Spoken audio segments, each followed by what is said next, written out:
ازيكم يا جماعه عاملين ايه؟ العالم كله عنده توجه كده بيحب العربيات الهاتشباك الصغيره الصغنطوطه كده اللي سهل تركنها في اي حته.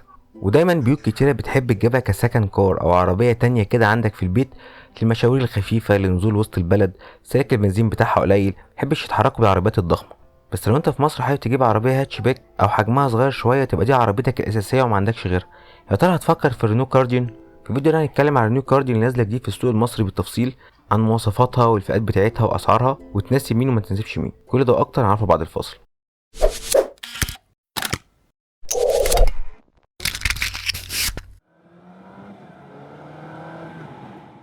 رينو كارديان اول مره تنزل في الاسواق العالميه في 2023، يعني ما اتاخرتش علينا لما نشوفها في مصر، وبتتجمع في دولتين بس، في البرازيل وفي المغرب.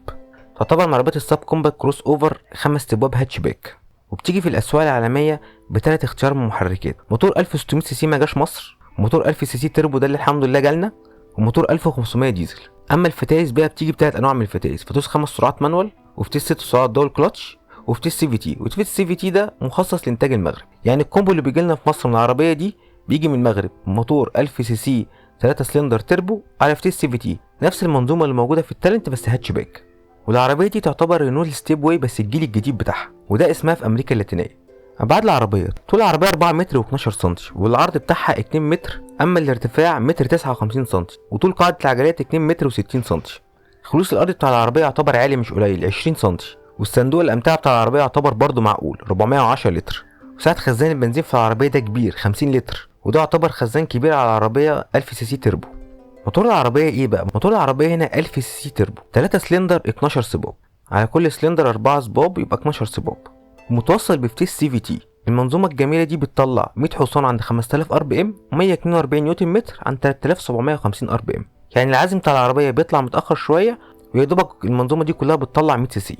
وزي ما قلنا العربيه اللي بتيجي في مصر عندنا هنا كلها متجمعه من المغرب. العربيه بتيجي بثلاث فئات: اول فئه معانا الستاندرد تيجي ب 850 الف جنيه. انظمه الامان في العربيه تعتبر كويسه، بنتكلم في 2 ايرباج، اي بي اس، اي بي دي، اي اس بي، هيل ديسند اسيست مساعده على المرتفعات، ايزوفيكس للاطفال، امبلايزر مانع للسرقه، حساسات ركن خلفيه، نظام تحذير من ضغط الاطارات، وده يعتبر باكج مش وحش. الكاميرات الخارجيه هيديك قضبان ثابته في السقف، اضاءه نهاريه ليد شغاله معاك على طول، اوتوماتيك لايت سنسور، وطبعا 4 ازاز كهرباء. اختفى خلاص موضوع 2 ازاز كهرباء ده من السوق، و2 مرايات جانبيه بتظبطها كهرباء. طبعا الكاميرات الداخليه في العربيه، تكييف، 4 سماعات، الدركسيون بتاعك هيبقى جلد. والفئه دي فيها حاجه كويسه جدا ان فيها مثبت سرعه، وهتاخد معاها شاشه 8 بوصه تعمل باللمس، فيها ابل كار بلاي واندرويد اوتو، وكرسي السواق ممكن تقدر تتحكم في ارتفاعه، والكراسي اللي ورا عندك ممكن تتنيها عشان تدي معكش مساحه اكتر في الشنطه. ومديك حركه دلع شويه، مديك بدل شيفترز في الدركسيون عشان يعني ايه تدي منظر سبور وكده. عايز شويه دلع هتدفع 50000 جنيه زياده، هتقف العربيه معاك ب 900000 جنيه. هتاخد ايه بقى؟ الاتنين ايرباج هيبقى 4 ايرباج في الفئه دي، وبدل القضبان الثابته اللي على السقف هتاخد قضبان متحركه ممكن يبقى ليها كذا وضعيه تتحكم فيها. والتكييف اليدوي والاربع سماعات هيبقوا معاك هنا تكييف اوتوماتيك، والاربع سماعات هيبقوا 6 سماعات، وتاخد نظام دخول العربيه والتشغيل المحرك بدون مفتاح، الكارت المشهور بتاع رينو. وهيزود لك هنا كمان كاميرا خلفيه. لو انت عايز تخش في فئه الهاي لاين هتدفع 74000 جنيه زياده، هتدفع 974000. هنا هتاخد حساسات اماميه كمان، وهتاخد نظام بلايند سبوت عندك في المرايات، وهيزود لك هناك صدام حمايه امامي وخلفي كروم. الاعدادات عندك هتبدل من اعدادات عاديه تبقى اعدادات ديجيتال 7 بوصه، وهتاخد معاك كاميرا 360. انظمه القياده عندك في العربيه ممكن تغيرها، وهتاخد معاك امبنت لايت محيطي في العربيه كلها. وفرش العربيه هنا يبقى جلد على قماش، وهيدلعك وهيديلك مخرج يو اس بي خلفي. طيب انا بالنسبه لي الفئه الكويسه في العربيه دي الفئه الاولى. بقيه الكاملات الموجوده في الفئات التانية دي تعتبر بالنسبه لي مش مهمه قوي، هنتكلم تقريبا في 125000 جنيه. انظمه القياده اللي هاخدها في عربيه 1000 سي سي تربو دي تقريبا ملهاش لازمه، و2 ايرباج من 4 ايرباج. العربيه كحجم العربيه وكقوه الموتور وكالسرعات اللي هتوصل لها مش محتاج ال4 ايرباج قوي.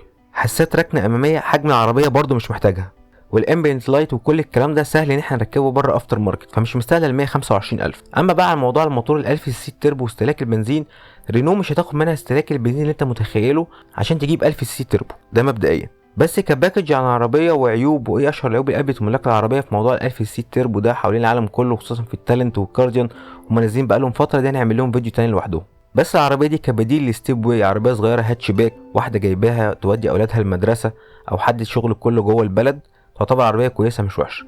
واخدها عشان سفر وتسافر اماكن بعيده، وهتحمل عليها عيلتك كامله، وعلى طول هتبقى شايله 5 افراد و6 افراد وشنط كتير وكده. لا العربيه مش هتستحمل معاك خالص. وبس ده كان كل حاجه النهارده، شاركونا برايكم في العربيه، متنساش تبص على الفيديوهات اللي فاتت، واشوفكم الفيديو الجاي. كان معاكم مؤمن سيد، سلام.